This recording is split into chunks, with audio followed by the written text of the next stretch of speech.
Good afternoon, everyone. Welcome to our lunchtime lecture with Dr. Pascha Bueno-Hansen of the University of Delaware.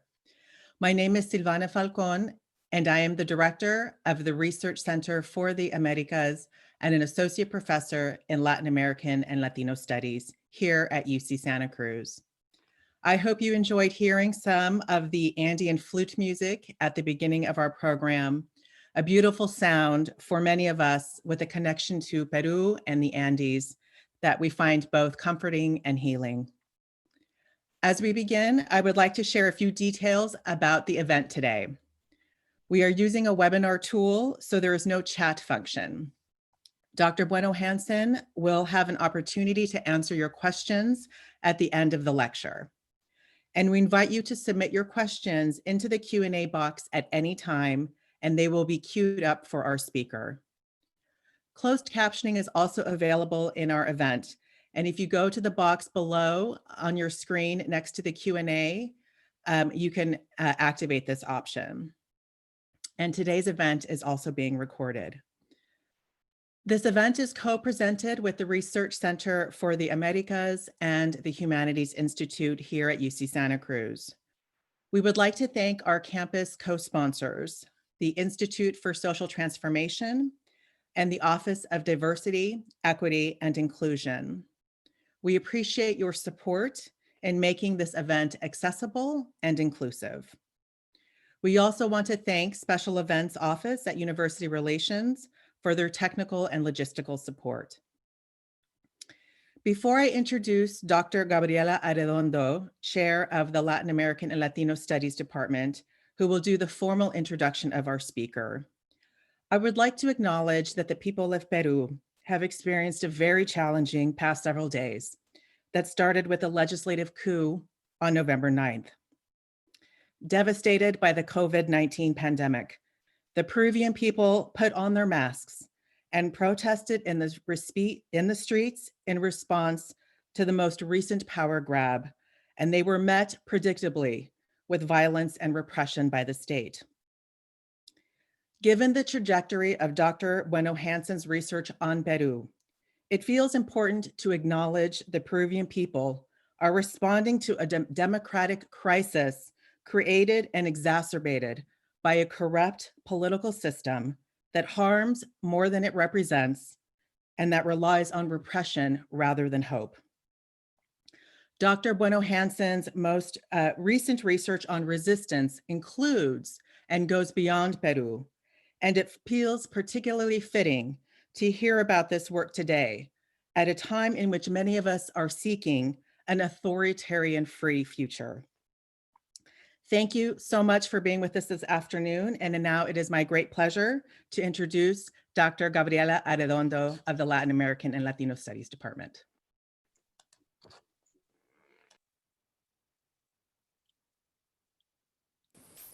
Good afternoon. It is my great honor to welcome you and to introduce you this afternoon to Dr. Pascha Bueno-Hansen. Dr. Bueno-Hansen is a transnational and decolonial feminist scholar working in the areas of transitional justice, queer sexuality and gender studies, as well as Latin American studies. She is an alum of UC Santa Cruz, having received a bachelor's degree in feminist studies, followed by a master's degree in international relations from San Francisco State University, and then returning here to UC Santa Cruz to earn a PhD in politics with a doctoral emphasis in LALS and in feminist studies. It is here at UCSC, during her doctoral work and in my early years as an assistant professor, that I had the great pleasure of first getting to know Pascha and to learn from her. From our time together as Translocas, in a research cluster nearly 20 years ago, where we worked to understand how feminist theories travel across the Americas, to today, we continue to engage each other and to learn together. Dr. Bueno-Hansen is currently an associate professor of women and gender studies and the faculty coordinator of the Sexualities and Gender Studies minor at the University of Delaware. The University of Illinois Press published her first book, Feminist and Human Rights Struggles in Peru, Decolonializing Transitional Justice, in 2015. In 2001, Peru completed its Truth and Reconciliation process, and Dr. Bueno-Hansen interrogates this process in her book, drawing from feminist and human rights movements to expose the difficulties in addressing gender-based violence. She problematizes the transitional justice process itself in that it remains wedded to a linear temporality that overlooks the legacies of coloniality, and therefore its promise of reconciliation falls short, with inequality and impunity remaining intact. The Instituto de Estudios Peruanos just published this book in Spanish. Dr. Bueno-Hansen is a prolific scholar, having published various book chapters and journal articles on gender-based violence, sexuality, race, and human rights in journals such as Latino Studies, the International Journal of Feminist Politics, the International Journal of Transitional Justice, and the Journal of Peace Building and Development. Her current book project, which is the focus of this afternoon's talk, is called Dissident Genders and Sexualities in the Andes. This new book examines the modalities of resistance of people of non-normative genders and sexualities to armed conflict, political repression, and authoritarian regimes in Peru, Ecuador, and Colombia. You can learn more about Dr. Bueno-Hansen's work by going to her website, which will be put up for all of you to see momentarily. And now I'd like to ask you all to join me in a warm welcome, virtual welcome, to Dr. Pascha Bueno-Hansen. Thank you so much for that introduction, Dr. Gabriela Redondo. I have such absolutely beautiful and wonderful memories of working with you and having you be my boss when I was a graduate student, doing pipeline work, bringing people up, and we continue reaching forward and reaching back and keeping this intergenerational connection going. So it's so beautiful. And thank you, Dr. Silvana Falcon, for the invitation to take part, and all of the sponsors, the Research Center for the Americas, the Humanities Institute, the Institute for Social Transformation, and the Office of Diversity, Equity, and Inclusion. I'm so grateful for this opportunity to share my work in progress. So I would like to just jump in here and kind of build off of what Dr. Falcon started us with, and that's an acknowledgement of the intense popular protest that brought down the coup after 5 days of nonstop protests in Peru. And I also want to take a moment to acknowledge the two young protesters, Inti Sotelo and Brian Pintado, who were killed by the police in the protests. May they always be remembered and loved, and may the disappeared protesters also be found alive. So this is my current book project, Dissident Genders and Sexualities in the Andes, Transitional Justice Otherwise. And as you could most likely guess, the material I'll cover today includes human rights violations and quite heavy material. So I just wanted to note that. My approach to the study of dissident genders and sexualities in the Andes finds an important reference point in the work of Ecuadorian legal and literary scholar, also decolonial and queer scholar, Diego Falconi. And I want to just tag queer as a part of this travel and translation discussion as CUIR, queer. In his book, De las cenizas al texto, Literaturas Andinas de las Disidencias Sexuales en el Siglo XX, which is From the Ashes to the Text, 20th Century Andean Literature of Dissident Sexualities, Falconi reevaluates transgressive subjects and practices and explores the figure of the sodomite and how the colonial gaze linked the sodomite to indigeneity. The punishment for the sodomite's moral rupture and sin was burning, and only the ash remained as the mark of absence. Falconi proposes to reincorporate this defeated sexual dissidence as central to the notion of what is Andean. And he makes visible the register of transgressive subjects and practices through a methodology of tracing the ash, the remnant of the colonial effort to exterminate the sodomite. He suggests attention to Andean temporalities, as expressed through the Quechua term Pascha, the Andean conception of space-time. Falconi asserts that Andean temporalities are also marked by the historical path of sexual dissidence. He proposes the temporality of the Sodomitandino, the Andean sodomite temporality, to make visible narrations of sexual dissidence in the Andes with a dynamic, circular, and cyclical concept of time-space. So here we can sort of pause to think about this sort of linear temporality, the quantitative arrow of progress that we are saturated in, and consider this Andean sense of temporality possibly more as a qualitative sense, a sense of possibly the weight and density of time and space. So I work with this Andean sodomite temporality to anchor my analysis of the modalities of resistance of people of non-normative genders and sexualities to armed conflict and political repression and authoritarian regimes in the context of Peru, Ecuador, and Colombia. And a quick note on terminology. So dissident genders and sexualities signals a radical political refusal of cis and heteronormativity. People with non-normative genders and sexualities is a translation of the commonly used terminology in Latin America and the Caribbean of personas con género y o sexualidad no normativa. And this terminology captures a vast array of possible genders and sexualities without imposing a predetermined identity category. It simultaneously recognizes the binary normative logic as relational and determined by the specificity of location and historical moment. Lastly, LGBTI, or lesbian, gay, bisexual, transgender, and intersex identity categories are intelligible through the register of the state. Those names that organize and order populational sectors and label them into minority groups.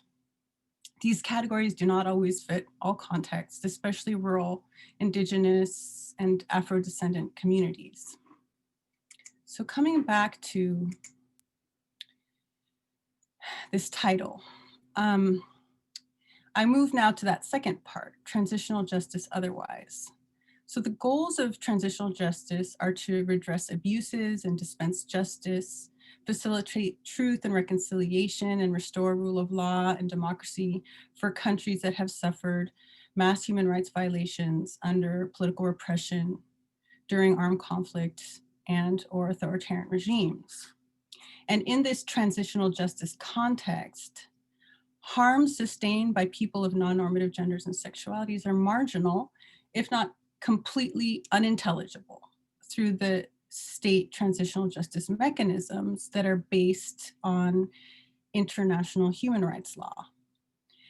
I will take a moment as an aside to mention that Colombia is setting incredible global precedents in addressing this blind spot.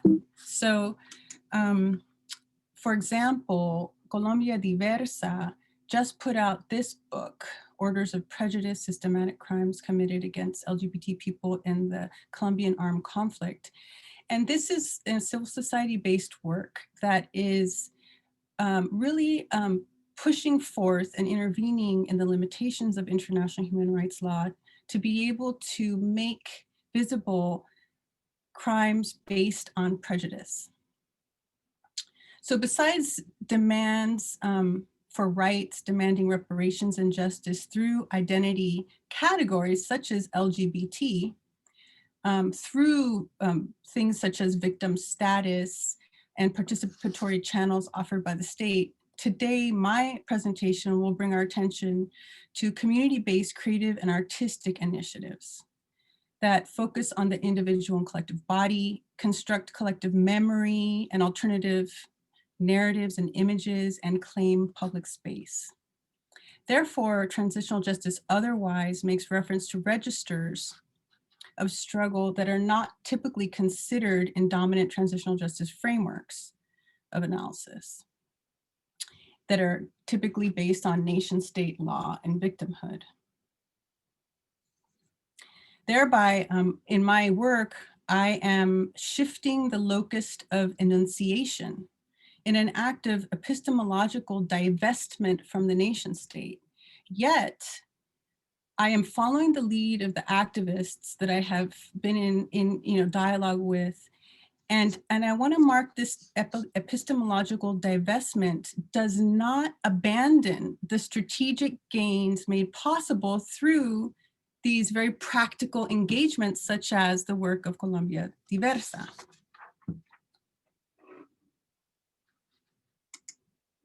So to facilitate shifting the locus of enunciation, I prioritize Latin American decolonial knowledge production and praxis and its capacity for epistemic subversion. And that goes hand in hand with centering Latin American, or Andean in particular, gender and sexual dissidence and transgressive practices and subjectivities. In terms of research, I work with a qualitative and cultural methodological design that includes interviews, textual and visual analysis, archival work, collection of in-country primary and secondary sources, and participant observation at public events and movement-based activities in Peru, Ecuador, and Colombia. And at least that's, I got through a lot of that in the before times, and we are all sort of trying to figure out how to rework our research agendas in our current context. Okay, so for the remainder of this talk, I will examine two artistic demonstrations of sexual and gender dissident collective memory making. And what these artistic demonstrations do is they recover untold truths, they refuse oblivion and impunity, and they create a shared sense of belonging and human affirmation. The first will be a Peruvian retablo, or altar piece, and the second is a Colombian audio-visual piece. So the transitional justice, otherwise analytic, I work with centers, just to sort of recap, the body. It traces the ash of extermination, and it synchronizes with this Andean sodomite time space, tiempo sodomitandino. So we'll be turning now to the first artistic piece, which is the retablo. And this retablo is a piece of art made by Edilberto Jimenez Quispe. And the retablo originated in Ayacucho, Peru, and it's a centuries old genre of the Andean highlands, and it typically depicts religious scenes and also could depict social histories. Here, clearly, Edilberto Jimenez Quispe is depicting a social history. He's depicting a scene of political violence in the 1980s in Peru, which includes here sexual violence against campesinos perpetrated by the armed forces. What has come to be called the Peruvian internal armed conflict started when the Shining Path Communist Party of Peru took up arms in Ayacucho in 1980. The other armed group I will be referring to is the Tupac Amaru Revolutionary Movement. And overall, the ensuing political violence profoundly impacted the Andean region of Peru. Less attention was placed on the impact of the political violence on the northern Amazonian region. And it wasn't until the later half of the 1990s that reports of the harms against people of non-normative genders and sexualities, specifically gays and travestis, began to circulate and reached activists in the homosexual movement of Lima, which I'll be referring to as MOL. As activists from MOL, in coordination with activists in the northern Amazonian region, collected testimonies and information, MOL began to create these commemoration events in 2003. And one such commemoration was they created a retablo of LGBT memory. And it depicted a massacre that took place in a bar called Las Gardenias in May of, the actual date was May 31st, 1989. And it was perpetrated in Tarapoto by 6 members of the Tupac Amaru revolutionary movement. And this retablo of LGBT memory no longer exists. And I'm in the process of building the relationships with the people who made it and hope to deepen conversations about the process by which they created it, the intentionality behind creating it, and perhaps look through or have them possibly look at maybe forgotten pictures in a personal archive. Yet what I can share is a confirmation of this massacre in the weekly newspaper / kind of magazine of the Tupac Amaru revolutionary movement called Cambio. In this, the armed group claimed responsibility for the massacre as part of their strategy to eliminate the, quote, social scourges, including homosexuals. So the activists of MOL, what they did in creating this retablo of LGBT memory, in the central box of it, they recreated the massacre at Las Gardenias. And then on the edges, they added the names of all the people assassinated due to homo, lesbo, and transphobia between 1989 and 2003, which came to more than 100 names. So this retablo offered an alternative Andean artistic register to collectively recover the untold truth of the impact of this conflict and also refuse oblivion. This modality of resistance enacts an Andean sexual and gender dissidence and centers transgressive subjects by tracing the ash and centering the body. Now what I'll do is I'll zoom out a little bit to offer some context within the Peruvian Truth and Reconciliation process. So in 2001, the Truth and Reconciliation Commission started their investigation.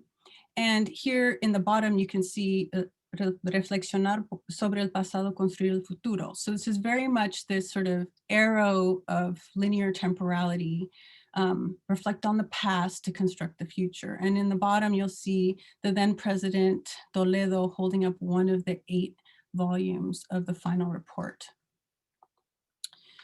So the Peruvian Truth and Reconciliation Commission, as I mentioned, it started in 2001 and it took 2 years and completed in 2003 to investigate the causes and consequences of the human rights violations that took place during the armed conflict and the Fujimori authoritarian regime. And it looked at the time period between 1980 and 2000. MOL presented their retablo of LGBT memory at a public mobilization in June of 2003.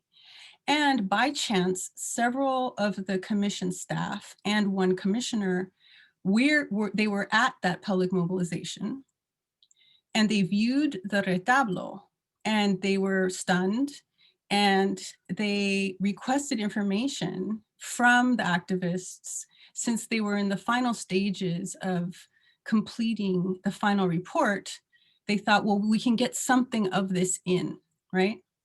So quite by accident or quite by sort of coincidence, this retablo of LGBT memory, this expression of the collective memory of the impact of the armed conflict on people of non-normative genders and sexualities, brought to light this issue and resulted in 2 pages in the final report that talked about the, quote, social cleansing of gays and travestis.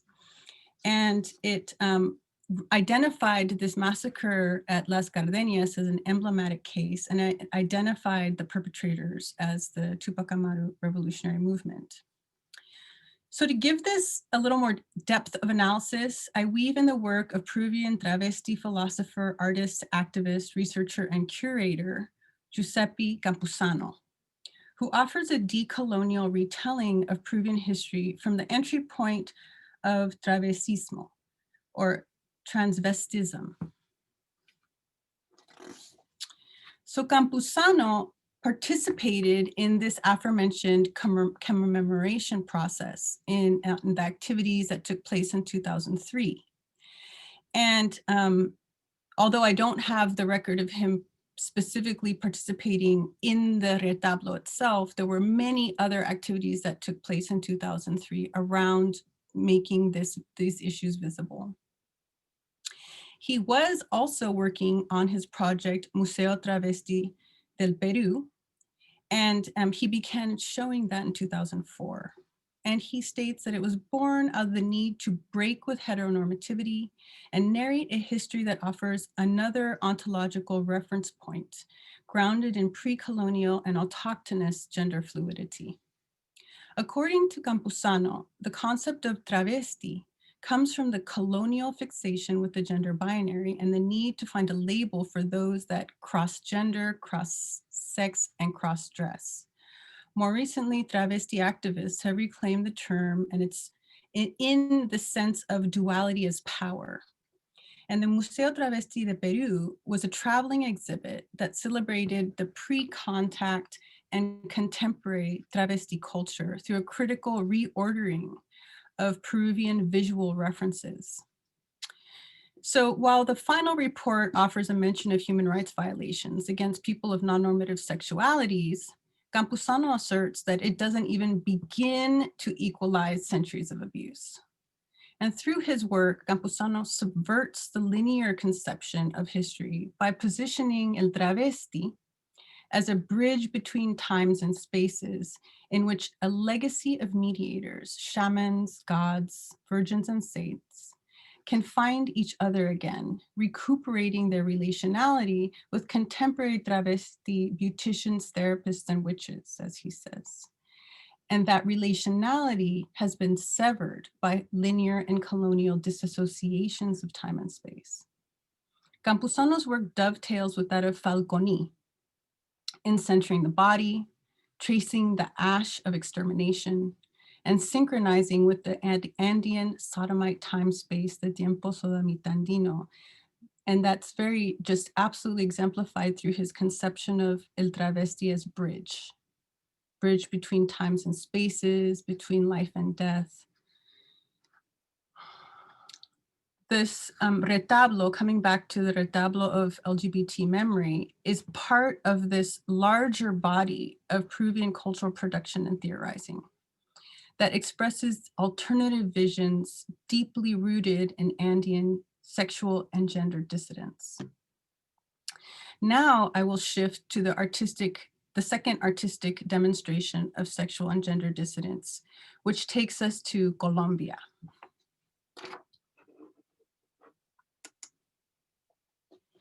So during the previous Colombian peace talks that were initiated by President Andrés Pastrana in 1999 with the Revolutionary Armed Forces of Colombia, there was there continues to be, but the non-governmental organization Planeta Paz embarked on this extremely gigantic effort to develop a popular agenda for peace.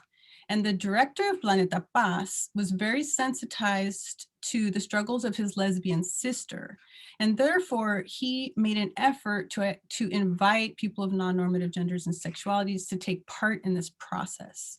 So there was a resulting 63 activists from 11 cities in Colombia who came together in this effort within Planeta Paz.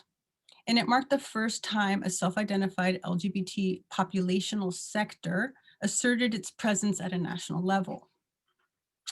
So in 2001, as part of a larger peace campaign, 2 of the women involved in the Planeta Paz LGBT sector, Ana Lucia Ramirez and Clau Corredor, directed and produced a 2-minute short video entitled Cuerpo Primer Territorio de Paz, or Body as First Territory of Peace. The Body as First Territory of Peace had the goal of creating visibility for LGBT sector and also to circulate their vision for peace. It's a black and white video which contrasts still images with slow-moving depictions of clothed and nude bodies, and it met with extreme rejection and complete censorship. In the words of Ramirez and Corredor, the film locates the heart of the political struggle in, quote, respecting the body, the free exercise of sexuality, free gender options, and effective expression as the first road to peace, end quote. And this audiovisual expression of collective political subjectivity inverts the order of the peace process. Instead of focusing on disarmament or dialogues and negotiations, what the video does is it positions the body as the primary location for constructing peace, and the body as the primary territory upon which power disputes play out. Power disputes among this with the state, with the family, armed actors, the church. So now I will share that short piece with you, the audiovisual piece. And as I'm setting this up, I'd like to focus your attention with two questions. One being, how is a collective body depicted? And the second one is, how are time and space depicted?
This is not the expected harmed and traumatized body or the objectified pornographic body.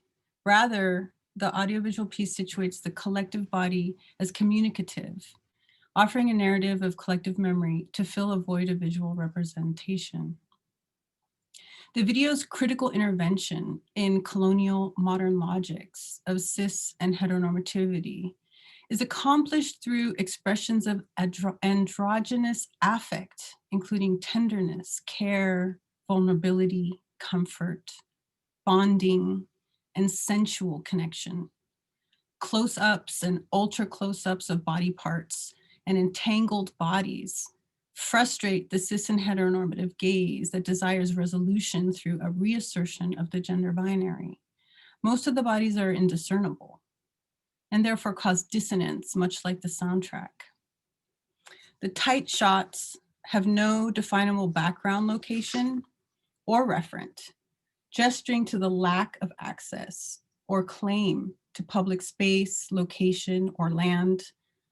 The bodies exist in suspension, out of time and place, what Campuzano calls the ignored no place of colonized and rejected bodies. When and where the video has been shown, it inserts a disorienting temporal and spatial suspension beyond erasure and denial, thereby rupturing the naturalized divide between the public and private regarding sexuality. Images of collective embodiment with no text, no voice, ruptures the audience's traditional mode of engagement, thereby anticipating this further rupture of the vulnerable minority categorization of LGBT. As those involved in the production of the video argue, quote, patriarchal and heterosexist frameworks privilege oral and written work as the mediating system of human communication. And as such, the body has been pushed into rigid gender roles of appearance and corporeal behavior, ignoring and trapping the communicative richness that all the senses offer. Here I weave with Falconi, Ramirez, Corredor, and Campuzano, Bolivian decolonial theorist Silvia Rivera Cusicanqui's analysis of the sociology of the image that highlights how images rather than text allow expression of emotions blocked and forgotten by the official language. Visual culture has the power to construct a critical narrative capable of unmasking the distinct forms of contemporary colonialism. The audiovisual piece focuses on the body and gestures towards the possibilities of peace beyond cis and heteronormativity, linear temporality, and logocentrism. The video asserts a time-space of the collective body, enunciating an alternative body politic of peace and gesturing towards the Andean sodomite time-space, tiempo sodomitandino. So to close, I return to Falconi, who emphasizes how the ash of extermination activates a resistance that is denied a space and place, a resistance comprised by many polymorphic and fragmented strategies of enunciation that must navigate a web of hierarchical relations. The retablo of the LGBT memory and the audio-visual short Cuerpo Primer Territorio de Paz contribute to mapping these fragmented strategies of enunciation through collective truth and historical memory making. So today, I have focused on two artistic engagements or expressions of dissident genders and sexualities in the Andes to step out of the existing transitional justice, institutional, and epistemic boundaries. I thereby align this project with the collective effort to envision worlds and practices otherwise. Those worlds and practices, as Colombian decolonial theorist Arturo Escobar writes, capable of bringing about the significant transitions and transformations we so desperately need. Thank you.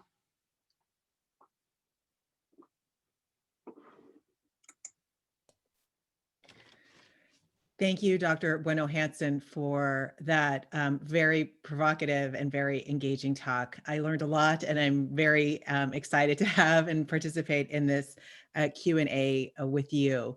If there's any additional questions, please go ahead and add them into the Q&A box, and we will ask them as they arise.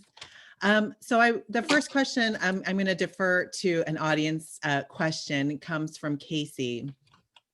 And Casey asks, at this point in time for Peru, what does the change in government and protests mean for LGBTQ plus Indigenous and Afro-Peruvians? Do you feel there is enough of a, the question is, sorry.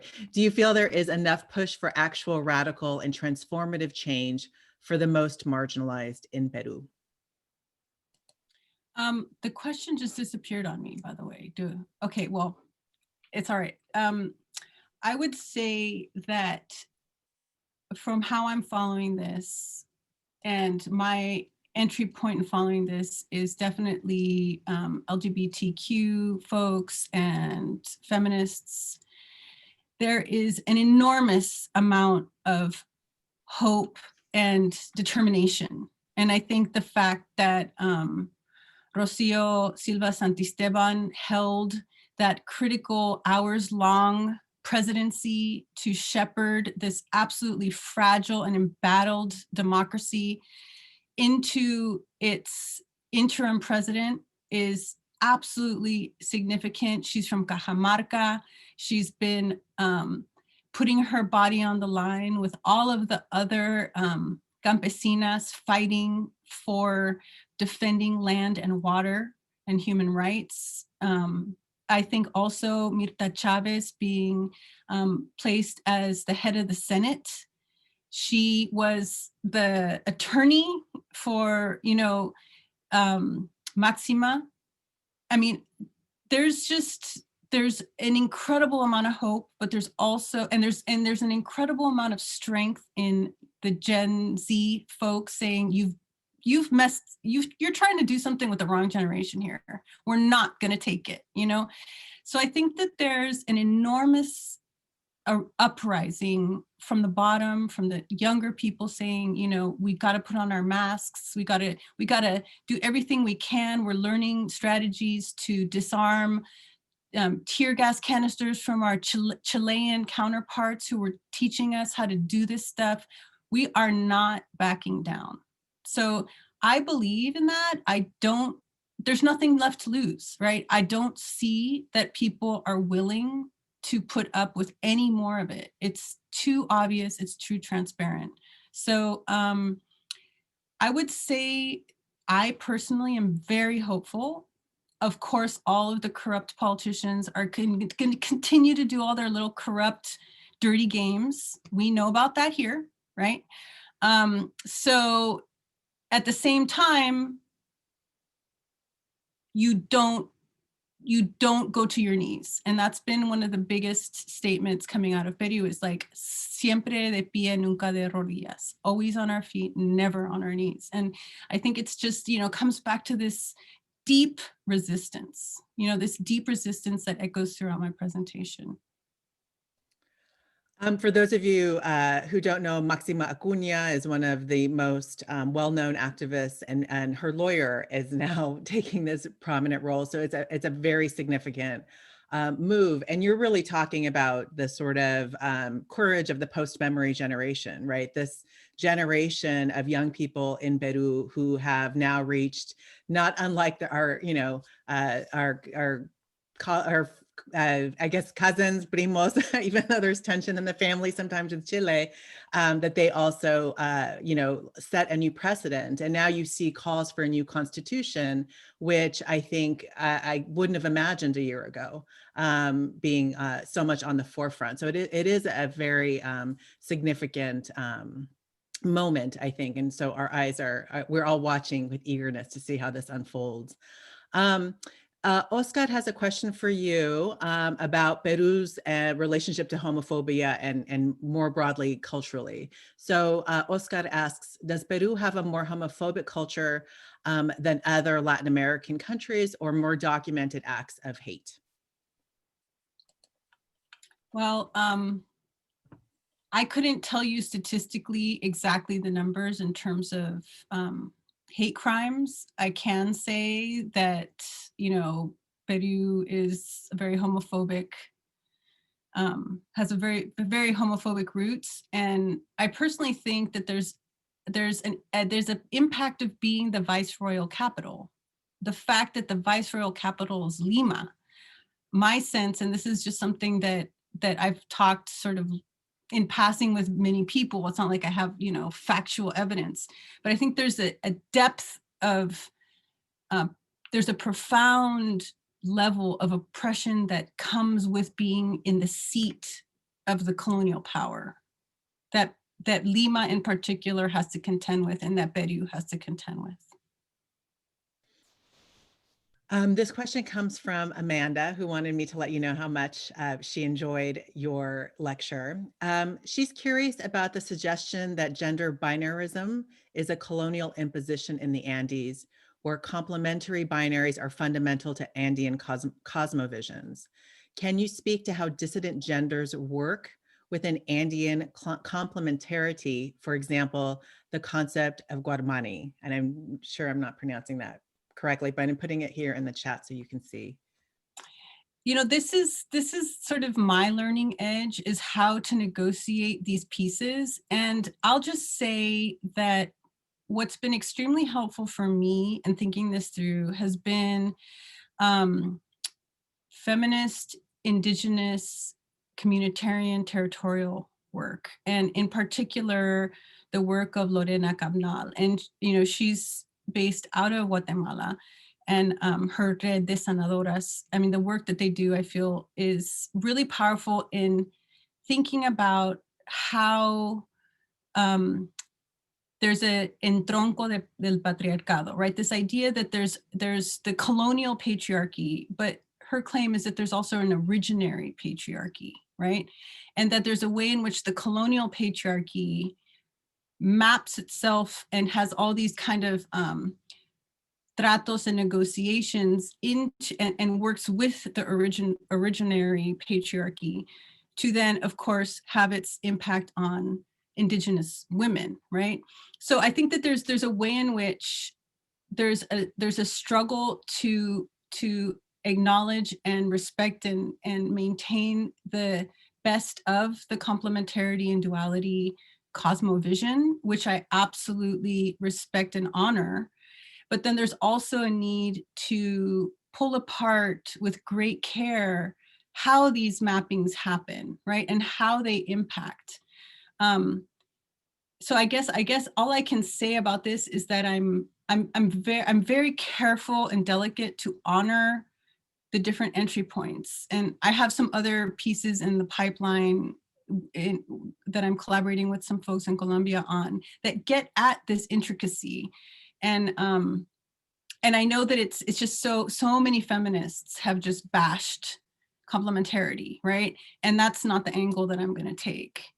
At the same time, there needs to be accountability for violence against women in Indigenous communities. So there we are, kind of like figuring our way through. And I think, I'm sorry if I can't get exactly at the concept you mentioned, but I think this is sort of mapping of the issues that we have to contend with.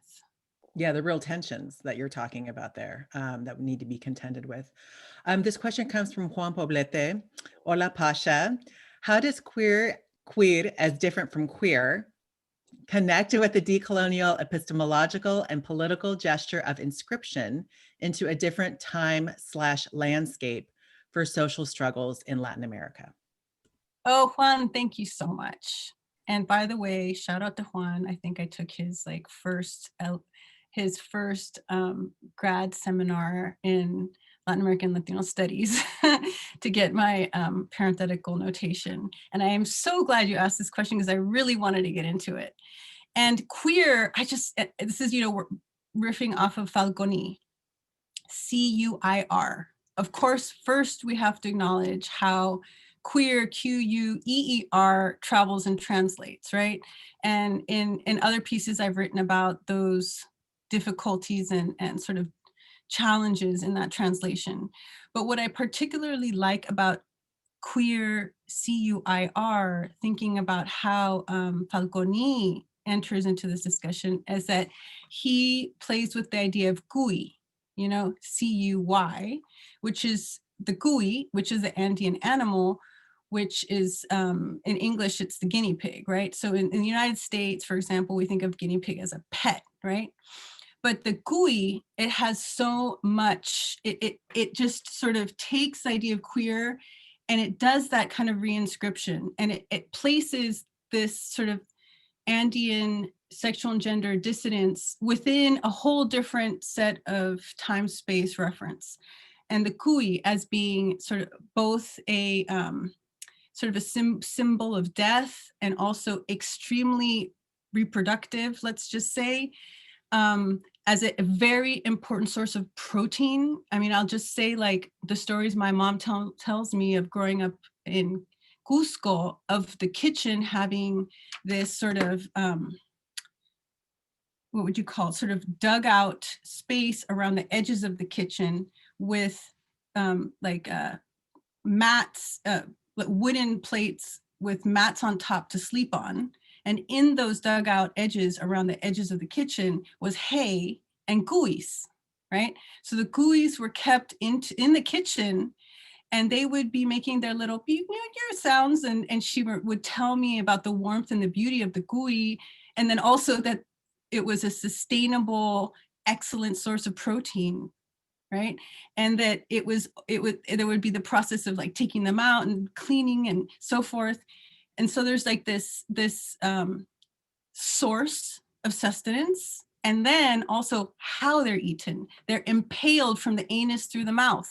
So of course there you have another sort of queer dynamism of the body, and the way that the animal is cooked, and the way that it's served is also sort of moving through these pieces of Andean reference.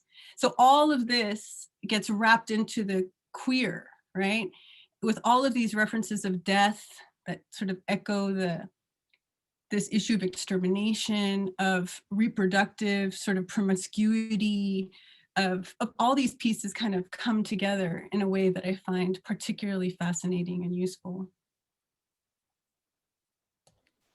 And I sort of want to honor your mom because I know she's here. So hi Shout to out. Pascha's mom, and thank you for joining us.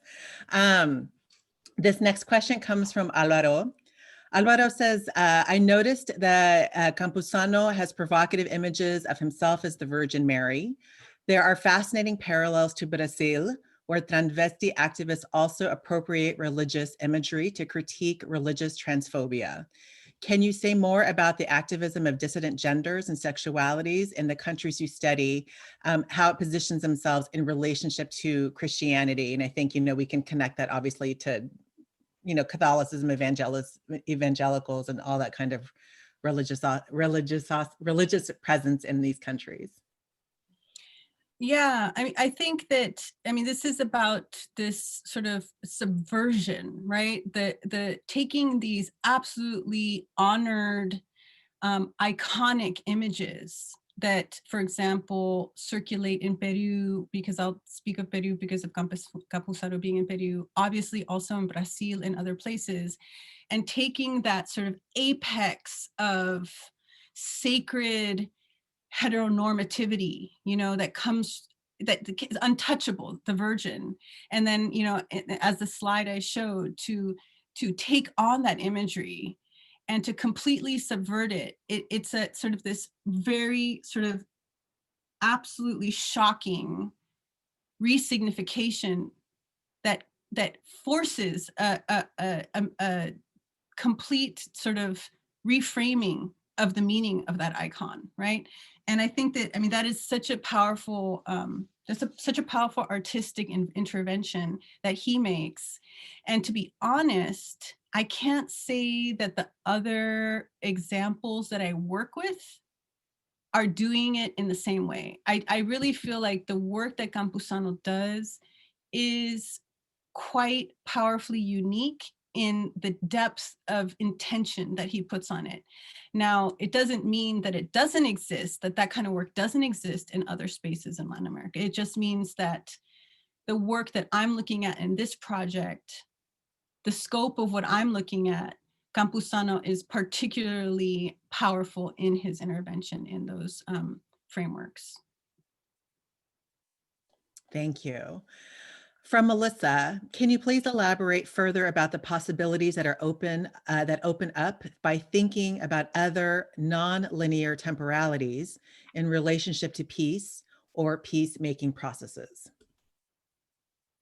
Yeah, I think that this is where the challenge lies. And this is where I think it's interesting to see how activists are pushing in the Colombian context, because it's such a paradox, right? If you think about all of transitional justice is based on this linear temporality of saying we were in, conflict, in, chaos and horror, and now we're going to move to this vision, right? And the issue is that, the frame it's almost impossible for the frame to hold other temporalities. Now, what I think is interesting is, that sort of the nation level, what happens when people are doing the work on the ground in the communities, right? And that's where there's such interesting sort of micro level reworkings of temporality that allow for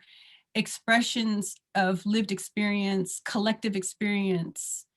But then the issue is, how do those translate into that, legalistic framework at the national level? So, I mean, I think this is kind of like, the heart of the literature on the edge of sort of the cutting edge of transitional justice is trying to manage this exact tension.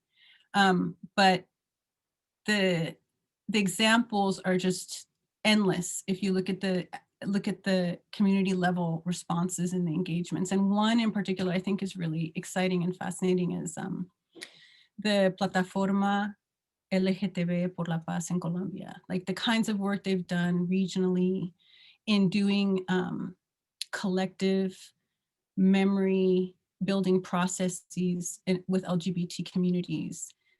I think there's so much, and shout out to Jose Fernando Serrano in Colombia for doing this kind of work. There's a lot more to be said about this and done in this time, research in this time to be done about it. Thank you. This next question comes from Justin. I would love to hear you reflect on the methodological innovation of your project, particularly in relation to how your work through the question of the visual. In the case of the Peruvian example, for instance, you were able to do this really rich, compelling analysis of a retablo through activist memories and retellings that it sounds like, and says, correct me if I'm wrong, an image of which no longer exists. So I'm wondering how or if you are also pushing on or extending Cusicanqui's vision of the visual in relation to the coloniality of the written. Oh, wow, that's a dense question. So I come back to this idea of tracing the ash, right? And that's where I kind of decided I'm going to talk about something that doesn't exist, and it may at some point exist in an old picture that's yellowed and cracked. It may, but I guess what I'm really interested in doing is sort of pushing the bounds of what is considered acceptable research. I mean, might as well just go for it. And again, I mean, I have to really pay my respects and appreciation to my training in UC Santa Cruz, which was truly transdisciplinary. I just started doing things that felt right and just following my intuition and having just enough support to just do it. I mean, I can't say it was a bastion of, support, but just enough to just like go for it. I'm trained in social science, so I'm not actually trained in humanities. I'm just going for it, looking and feeling and asking questions and figuring out how can I get at the intentionality of the activists and the artivists, the artists and activists, and trying to just be rooted in what they're doing and honoring them as knowledge producers and as my interlocutors and just following where it goes. So I think what I've come to understand is that all of those false divisions, like, that disciplines set us up to we just have to liberate ourselves from that and just say, how can we get at what is no longer there or is purposefully erased? How can we get at it? And trust that in building relationships of ethical solidarity and of honoring of knowledge production, not just as academics, that these things come to the surface, and that we can't always, we definitely don't know what that will be, right? I don't know if you could prompt me, Silvana, with other aspects of the question, because it was such a thoughtful and refined question. I don't know if I was able to get at the nuance of it. So I put it there in the chat for you because it is a very rich question in case you want to look at it too. But really thinking about, the ways in which you're pushing on or extending Kusikanki's vision of the visual was the sort of end of that question, especially in relationship to the coloniality of the written. And part of what I was also thinking about in terms of your talk was thinking about the ways in which the artistic expressions are ways in which we interact with meanings that have no words, in which we can't quite capture it orally, as you're talking about. And so that was the end of that question, was thinking about that relationship. Oh yeah, I think that that's the other methodological piece that's been so helpful is Kusikanki's work. And I guess what I have to do here is admit that my project, looking at artistic expression, is one piece, but it's one of three pieces. So the other two pieces are about individual and collective enunciations and sort of the role of testimonio, right? And then the other one over here has to do with creating spaces of denunciation, spaces of public trials and tribunals that come out of collective civil society-based efforts. And so the artistic, to me, gets exactly at that possibility of thinking about, well, what can't exactly be said? Like, of course, speaking and having public space to speak is all very logocentric, right? So the artistic piece is so critical in being able to express all of which cannot be said, right? Or maybe express what is being said, but in a way that will be received in a more depth and impact in society. So that's where the Silvia Rivera Kusikanki piece and the sociology of the image is so critical, linking that sort of decolonial, non-logocentric, and non-linear. Like, to me, that piece is so central to it. The next question comes from Carmen. Like the archives you consider, the film Retablo exemplifies an opening of the heteronormative closet institutionalized in Peru and in Latin America in general. How do you see this opening, especially in regards to doing decolonial research on indigeneity? I'm sorry, I need you to repeat that. I have it there in the chat for you as well, just so you can see. Like the archives you consider, the film En Retablo exemplifies an opening of the heteronormative closet institutionalized in Peru and in Latin America in general. Mm-hmm. How do you see this opening, especially in regards to doing decolonial research on indigeneity? This is another, the decolonial research on indigeneity. And just a process question, I'm not seeing the questions in the chat for some reason. I'm feeling like this is where there's this interesting and complicated detachment between thinking about gender and sexuality and indigeneity, when I guess this is exactly the place where I'm kind of really mulling over and trying to figure out how to enter. Because, for example, when you talk about gender and sexuality, it is many, many times detached completely from indigeneity, right? And they're not necessarily placed in relation to each other. And many times the organizing and the efforts around addressing harms against people are framed as completely separate, right? But then how do we bring those two pieces together in a way that takes advantage of those fissures and openings, right? That I think that this question is getting at. And to me, this is kind of like the open question. This is where I want to go with my research. This is the edge of my research. And so I'm really interested in talking to that person who pose that question because they're thinking on the same edge as I am. And I have different examples. Obviously, Campuzano is very much on more of the symbolic component. There's really, really exciting examples out of Ecuador, which is more about the coalitional work that goes on and really elevating voices of LGBTQ indigenous people and the solidarity between indigenous and LGBTQ radical political projects. I think Ecuador offers really exciting pieces there. And then Colombia also has some really, really exciting work around LGBT indigenous people.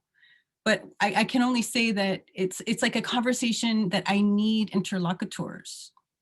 That's partly why I want to do this presentation, is because I want to connect with people like asking that kind of question. Yeah.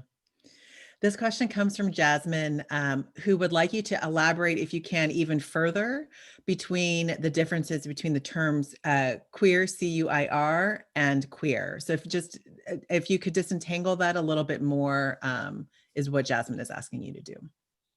So queer as in Q-U-E-E. C-U-I-R and Q, Okay. queer, Q-E. Q-U-E-R is the one that, we're in the United States and we're kind of based in this sort of subverting regimes of the normal frame, right?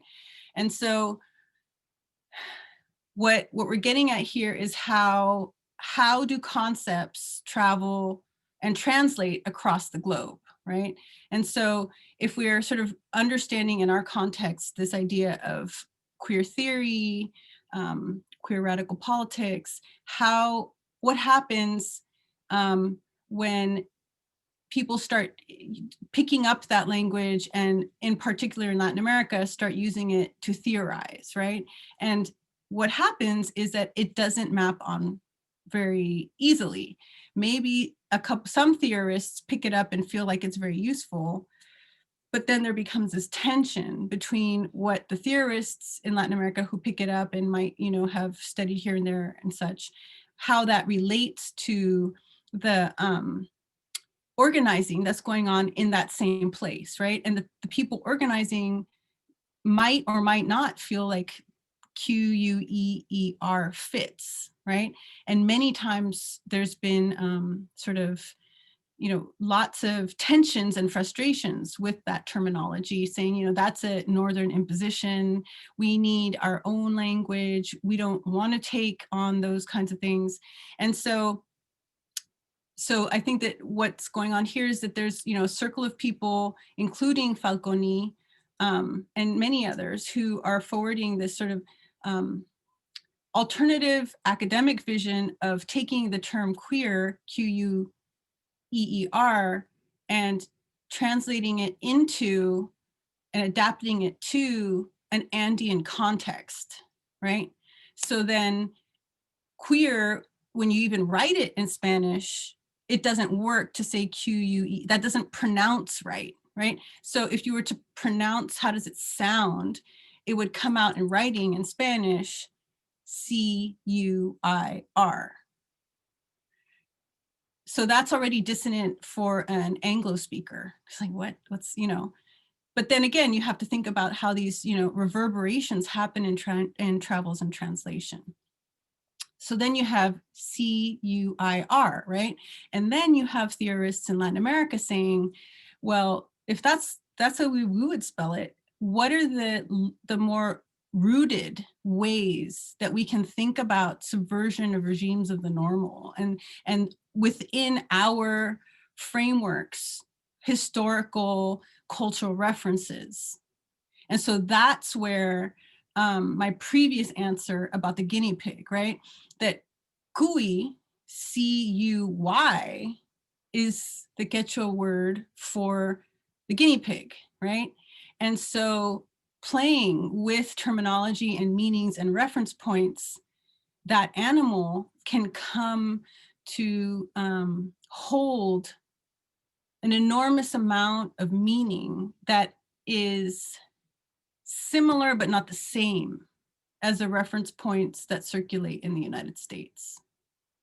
but it is still very much a theoretical project of, CUIR, I'm sure, again, movements have taken that up. They're not ones that I have necessarily been aware of, but I don't doubt it, not one bit. But just to kind of reaffirm, like kind of close this up, what it signals is that incredible need to pay attention to power dynamics and to travel and translation of discourse. Thank you. Could you talk a little bit about how you negotiated your own identity in these different places that you traveled for your research? And so thinking about that negotiation you do have a connection to Peru through your mother, and then you travel to these other sites for your research. Could you talk, especially, for those of us who do, kind of, if we think about Alcalde's work about returning home, you're doing a different kind of return. But I wondered if you could talk through a little bit, maybe the negotiations you did, maybe some tensions you experienced, and how that process felt for you. Well, it's always, an evolving sort of dynamic experience. And sometimes it's been quite torturous, and other times it's been quite liberating. I happen to be in a liberating moment, which I'm enjoying very much. But I could say that, in that first book I wrote, I write how there's part of my drive and my intention with that book is very much rooted in a desire and searching for belonging, right? I mean, I was born in California. My mom is from Peru. My dad is, white, Irish, Danish descent. That's the Hansen part. And I grew up with my Peruvian grandparents in a very Peruvian dominant home that's intergenerational with, stories of the Andes constantly, stories of, Spanish mixed with Quechua with my grandparents. And so and then of course the armed conflict happened 1980. And so there was this kind of fear and the sense of we can't go back right now. So there was always this longing of like, I was able to go back before the armed conflict when I was really little. And then there's this gap. And then I demanded to go back in 1989 to see tanks in the street. I mean, so I think that also going back, when I was able to go back at that point in 1989 really marked me, and knowing like how the conflict had actually impacted our family and, lives lost and such. So there was always a drive and a desire for belonging and for identity and for rooting. And I think that also creates a sense of vulnerability, right? Because peruana pero no tan peruana, like peruana pero gringa. And so all of those things, create this sense of like desire, but also fear. And of course people play on that, right? So there's all these kind of emotional dances and emotion, like, am I enough? I'm not, and looking for validation. And all of those processes can be extremely heart-wrenching, extremely difficult. And, people even in the family wanting to like see you in certain lights or present you in certain lights that are very uncomfortable sometimes. So the Peru part has been really amazing, but also Peru has been such an incredible space of liberation, and connecting with people who helped to like give me the context to be my full self, incredible, deep and profound solidarities and commitments and lifelong friendships, and all of those pieces have given a richness and a depth to my life that I'm so grateful for. And then extending to do research in Ecuador and Colombia has been sort of like a breath of fresh air, because those lands, although it's Andes, I've been mostly in the Andean regions of Ecuador and Colombia. That weight of sort of that like family rooted sort of stuff isn't there when I'm in Ecuador and Colombia. And I'm like, oh my God, this is like amazing, and just being able to connect with people And I don't think they really care if what, like, okay, you do the work and, let's do this. At least on my end, I don't have that same level of like emotional complexity in doing the work in Ecuador and Colombia. Yeah. So that's been really lovely and exciting. Yeah. And it's interesting, right? That negotiation travels and changes over time, I think. And you write about this in the first book, and I'm, looking forward to seeing the kind of engagement in this next book of yours. Could you talk a little bit about the ways in which the acts of recreation I find fascinating, the artistic, when they recreate moments in conflicts for the sake of, in some ways, memory. But I think it's not just remembering an incident in a particular way. It may actually even bring in new memories, right? It may bring in suppressed memories. I wondered if you could talk a little bit about what that act of recreation means to you in terms of when you've been learning about it, its purpose, what's its goal, how is this also a form of testimonio, of testimony in the work and the research that you're doing? I think when you open up to those kinds of spaces of collective remembering, you don't know what's going to come out, right? And I think that's to me, the absolute exhilaration of it. But then also it demands such an incredible level of attentiveness and presence to be able to attend to what does come out. Because I think that's where, a lot of these Truth and Reconciliation Commission hearings and interview collection gets it wrong, because it's like filling out a form and there's a choreographed process, but people aren't always able to be fully present with what is coming up, right? And I think that's where the psychosocial attentiveness is so critical, and where our community psychologists are so important, is to be part of that and to hold a space, holding a collective space, so that everything that does come up is actually received, right? And I love to be part of those kinds of spaces. It's, to me, that's to be part of a space in which people are able to surface things that have been buried and that have been erased and have been denied. I mean, that is, to me, that is the enactment of peace building, right? And to be able to be part of that, of course, we could talk about methodologies and blah, blah, blah, but it's also about human connection, right? And it's about, in some ways, healing, but also about, I love the word transmutar, like to transmute, to transform the energy, right? The energy that is coming up, to hold a space for it so that it can be recognized, it can be honored, and it can be transformed, right? And I think that to me is the beauty that can come out of these types of collective processes, whether it's, a group of people constructing a retablo de la memoria LGTB, or the other one, which has become very regular, like a process that's been happening for a long time now, which is the quipu de la memoria, which is linked to the same sort of commemorative efforts, the LGBT quipu de la memoria. So it's like the rope with the strings hanging down, and with the names of the people whose lives have been lost to LGBT violence, and to parade that through the streets, and the process by which that makes space, that makes it collective space for people to sometimes memories and experiences come forth, even if the person doesn't want, because the space is there, right? And I write about that, about an experience in Chile where that happened.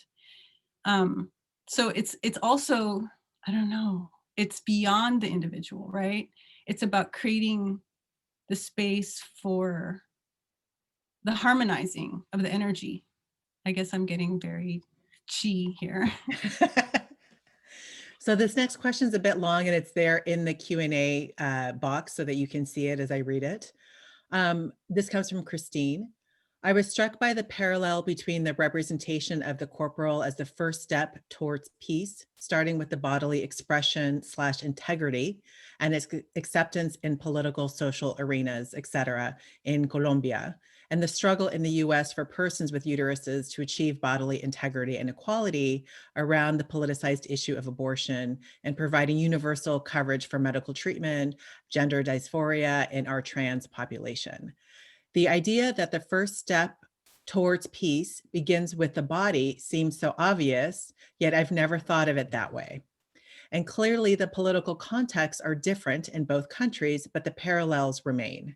Can you speak to how the movement in Colombia might inform our own strategies here in the United States? Yeah, I mean, I think, Christine brings up this point that's so impactful, right? Mhm. That this, it seems so simple, this idea of the body as the first territory of peace. It seems so simple, but we've always been so indoctrinated into peace being something that happens among political elites. So I do think it is absolutely critical and very, I've been actually thinking about this a lot in terms of also how to think about the sterilizations that were happening in the detained women in Georgia, right? In the detention center in Georgia, and the sterilization against these women, and thinking about, well, how can we, and of course, all these examples are, issues of abortion, issues of gender dysphoria, they all come back to this sort of sovereignty of the body, right? And autonomy of the body. And thinking about how can we put that sort of honoring and respect of bodily sovereignty and autonomy as the center of a society that is constructing peace. I think it's brilliant. And I love, I think what it also does, it echoes back to like economic, cultural and social rights, right? The rights that really highlight these elements that generally don't get talked about, right? These positive rights. I think that is another, if we need to get into rights discourse, another piece that helps bolster this approach. And that also is happening in Colombia by multiply marginalized communities, particularly Indigenous and Afro-descendant LGBTQ communities, is really working with DISC, like the economic, cultural, and social rights framework, to be able to talk about sovereignty and autonomy, not only of the body, but territory, right? Or land and body, territory. So there's a lot to be thought through here. There's a lot to think, to strategize, right? I think that this language could be really, really powerfully utilized in our context to reframe. And that's what it is. It's the reframe. It's the reframe that then reverberates, right, in communities, and as a new way of being able to make claims to humanity and to humanization. Yeah, the reframing creates these new openings, right? Which is why they're so critical. So this will probably be our last question, and that actually corresponds to Colombia. If you could share more about your research experience in Colombia during the peace process, especially with the repression of right-wing political elites. Oh, yeah. So my research, I started really doing this leg of research in Colombia 2017, 18, 19. So the whole and overlapping, right at the period of the referendum and the no vote somehow winning, and the absolute and complete shock and dismay from all of the people who were really fighting for peace. So I would say that people felt on their heels, right? They felt thrown back when it seemed that things were going in such a positive direction. And that coordinated, sort of seemingly really powerful effort to smash anything that had to do with women's rights and LGBT rights through this so-called campaign against, quote, gender ideology, right? And, you know, Angela, the person who's asking this question, I work with her. She's my grad student, and she's working on this question too. This is actually the focus of her dissertation. So, I mean, I would say she, you know, her dissertation gets all the way into all of the ways that, you know, all of these issues played out, and how the repression was very much something that ephemeral. It was very hard to put your finger on because most of it was circulating in encrypted social media, in WhatsApp, for example. So it's like, you know, everyone knew it was happening, but no one could actually like really put their finger on and say, this is how it's happening. And to this day, how we're talking about what kind of methodologies do you use to be able to research encrypted platforms. Like, that's where the information is.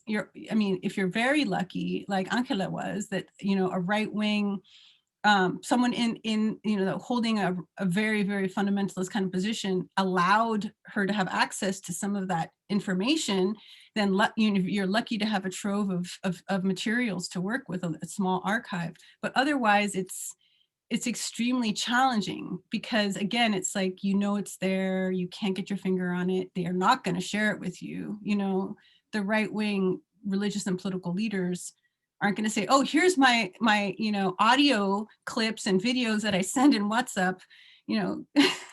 So I would just say my research experience had to do with sort of contending with the social emotional response to this backlash, right?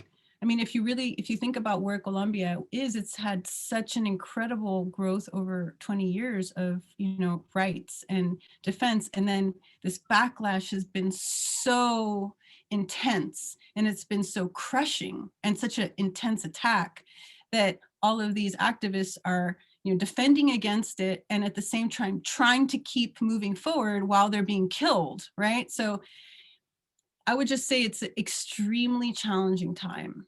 It's just similar, I mean, in a different way, but similar to Peru. It's an extremely challenging time. And on top of it, you have the pandemic. Yeah, yeah, very fragile, everything. Well, Dr. Pascha Bueno-Hansen, thank you so much for this invigorating conversation and your wonderful presentation.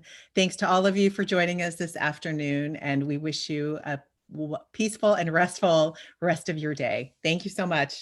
Thank you so much. Thank you.